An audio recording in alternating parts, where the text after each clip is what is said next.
আমার সকল বন্ধুদের জন্য আজকে নিয়ে চলে আসলাম একটি আইটেম, ময়দার আইটেমটার নাম হচ্ছে চন্দ্রকলা। অনেকে আবার বলে রাজস্থানি চন্দ্রকলা। তো আইটেমটা আমি কীভাবে বানাচ্ছি সকলে একটু দেখে নাও। যদি তোমাদের ভালো লাগে অবশ্যই আমার চ্যানেলটি সাবস্ক্রাইব, পারলে শেয়ার করে এগিয়ে যেতে সহযোগিতা করো বন্ধুরা। এই দেখো, প্রথমে ময়দা কুচি কেটে নিয়েছি। ময়দার যে ময়দা মাখানোটা বা মিক্সিং করাটা আমার দেখানো হয়নি। যাই হোক, পরের ভিডিওতে আশা করি সবটাই তুলে ধরার চেষ্টা করবো তোমাদের সামনে। এই যে ময়দা কুচি কাটার পরে যে এইভাবে বেলে নিতে হবে, পারলে বেলে নেবে। যদি দাবানোর এই যে মেশিন যদি না থাকে তাহলে তোমরা হাতে করে বেল্লা করে বেলে নেবে। তারপরে এই যে ভেতরে খোয়া বা কালাকাঁদ বা ক্ষীর জাতীয় কিছু দেবে যাতে খেতে ভালো লাগে। আমি যেমন খোয়া দিচ্ছি, খোয়া ক্ষীর, একটু সাইডে জল দিয়ে দিচ্ছি যাতে না খোলে, তার জন্য জল দেওয়ার পরে আবার একটা যে বেলা আছে ওই পটি ডবল দিয়ে দিলাম। এরপরে কীভাবে কী করছি দেখো, অবশ্যই তোমরা পারবে।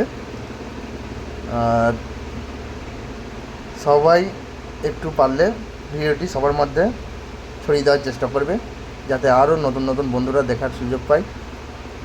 এই যে তারপর তোমাদের লাগবে একটা কাঁটা চামচ। এই যে কাঁটা চামচ নিয়ে হালকা হালকা করে দাগ মারতে হবে। দেখো যেভাবে দাগ দিচ্ছি তোমরা কিন্তু সেম প্রসেসে এইভাবে দাগটা দিয়ে দেবে। দেখে নাও কীভাবে করা হচ্ছে। আর বলে রাখি, যারা তোমরা নতুন দেখছো অবশ্যই তোমরা আমার চ্যানেলটি সাবস্ক্রাইব করে দেবে। তোমাদের একটা সাবস্ক্রাইব আমাকে অনেকটা দূর এগিয়ে যেতে সহযোগিতা করে। এই যে দাগ মারা হয়ে গেল, দাগ মারার পরে এই যে তোমাদের লাগবে এরপরে চাকু দিয়ে এই যে আমি যেভাবে কাটিং করছি চৌকোভাবে, এই যে এইভাবে চৌকোভাবে একটু কাটিং করে নেবে, শেপ দিয়ে নেবে। তোমাদের যেমন শেপ দিতে ভালো লাগবে সেরকমভাবে শেপ দেবে।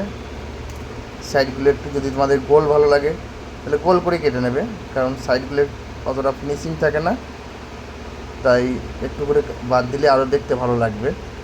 তোমাদের যেমন ভালো লাগবে সেইভাবে করে নেবে তোমরা। এই যে দেখো কাটিং করার পরে কেমন লাগছে। আর এই যে এটা হচ্ছে কাটিং করার আগে, এরপরে তোমাদের তেলে ফ্রাই করতে হবে। যাই হোক, ভিডিওটি অনেকটা বড় হয়ে যাবে, তাই তোমাদের সামনে সমস্ত ভিডিওটি আমি তুলে ধরতে পারলাম না। আর বড় ভিডিও হলে তো সবাই দেখতে চাইবে না, তাই এর জন্য যতটা পারলাম তোমাদের সামনে তুলে ধরলাম। যাই হোক, ভিডিওটি তোমাদের কেমন লাগলো অবশ্যই কেন তোমরা জানাতে বলো না, কমেন্টের মাধ্যমে তোমরা অবশ্যই এটা জানাবে। সবাই ভালো থাকবে, সুস্থ থাকবে, সাবধানে থাকবে, পরিবারের সাথে হাসি খুশি থেকো। আর সবাইকে এগিয়ে যেতে সহযোগিতা করো, তবেই একদিন নিজের লক্ষ্যে পৌঁছাতে পারবে। রাধে রাধে বন্ধুরা, জয় শ্রীকৃষ্ণ, সকলের দিনটি শুভ হোক।